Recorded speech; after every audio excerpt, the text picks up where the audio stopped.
Hello, bachcho. Let's read out the question first. The optical powers of the objective and the ocular of microscope are equals to 100 and 20 diopter respectively. The microscope magnification is equals to 50. What will the magnification of the microscope be when the distance between the objective and the ocular is increased by 2 centimeter? So basically यहाँ पर totally किसकी बात की जा रही है? Optical power of objective and ocular for the microscope के बारे में। और वो हमें क्या देख रखा है? 120 डायोप्टर के बारे में। ठीक है, ऑप्टिकल पावर्स। सो इसको हम पहले राइट डाउन करते जाते हैं। So optical power for the objective, ठीक है। सो वो किसके बराबर हमें गिवन है? हंड्रेड्स ऑफ डायोप्टर के बराबर गिवन है। सो यहाँ से मैं फोकल लेंथ निकाल सकता हूँ, that is 1/f0 is equals to, यहाँ से क्या हो जाएगा? फाई नॉट होता है। सो यहाँ से मुझे f0 किसके इक्वल मिल जाएगा? 1 या फिर ऑब्जेक्ट के लिए फोकल लेंथ, ठीक है, FO बोलेंगे इसको। सो ये 1/100, सो इट विल कम्स आउट 10⁻², यानी कि 1 सेंटीमीटर के इक्वल। सिमिलरली मैं यदि ऑप्टिकल पावर बात करूं आईपीस के लिए, हम ऑकुलर को आईपीस बोल देते हैं। सो वो हमें गिवन है 20 डायोप्टर की इक्वल।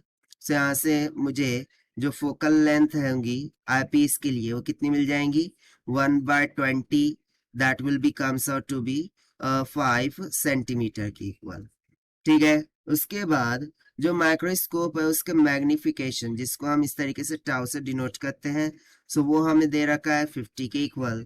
सो हम बताना है कि मैग्निफिकेशन क्या हो जाएगा जब microscope be when the distance between the object and ocular, जब हम ऑब्जेक्ट एंड ऑकुलर के बिटवीन के जो डिस्टेंस है वो 2 सेंटीमीटर से क्या कर दे?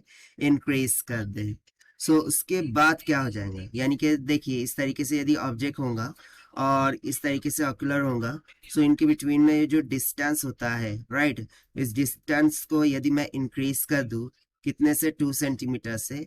सो न्यू मैग्निफिकेशन क्या होगा वो हमें कैलकुलेट करना है। तो चलिए स्टार्ट करते हैं हम सोल्यूशन से। But before of its let's talk about the key concept which we are going to use here for this question. So यहाँ पर हम मैग्निफिकेशन का फॉर्मूला लगा देंगे, दैट इज माइक्रोस्कोप के लिए मैग्निफिकेशन हो जाता है इन ब्रैकेट V/f0 माइनस का 1 out of the bracket capital D divided by 5। ना यहाँ पर कैपिटल D की वैल्यू होंगी डिस्टिंक्ट विजन के लिए 2.5। So it is known to us, ठीक है, कैपिटल D की वैल्यू होती है डिस्टिंक्ट विजन के लिए 2.5 सेंटीमीटर, यही इतना ही लेना होता है हमें। तो चलिए सबसे पहले तो हम यहाँ पे क्या कर लेते हैं?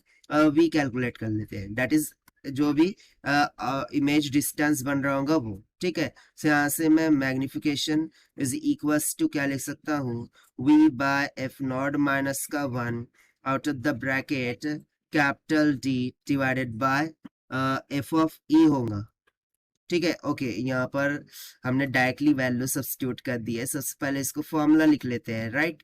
सो ये होता है f ऑफ E, ठीक है, आईपीस का फोकल लेंथ।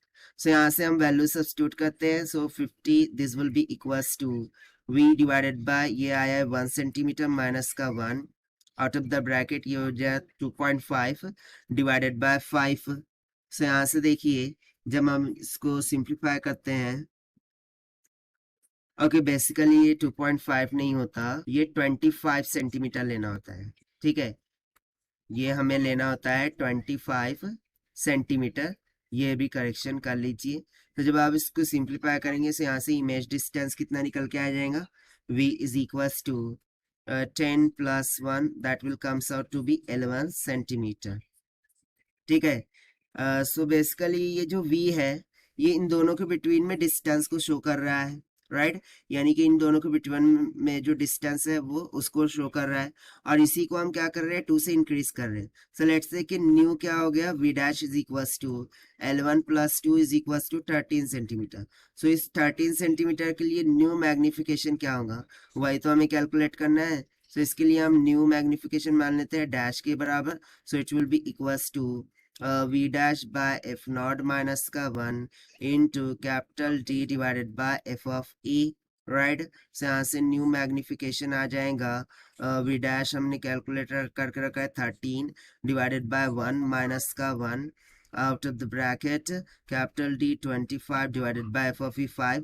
तो जब आप इसको कैलकुलेट करते हैं so new magnification will comes out to be 60 के इक्वल। ठीक है, और यही हो जाएगा हमारा आंसर जो कि हमने फाइंड आउट किया है by using the conceptual formula of magnification of microscope से।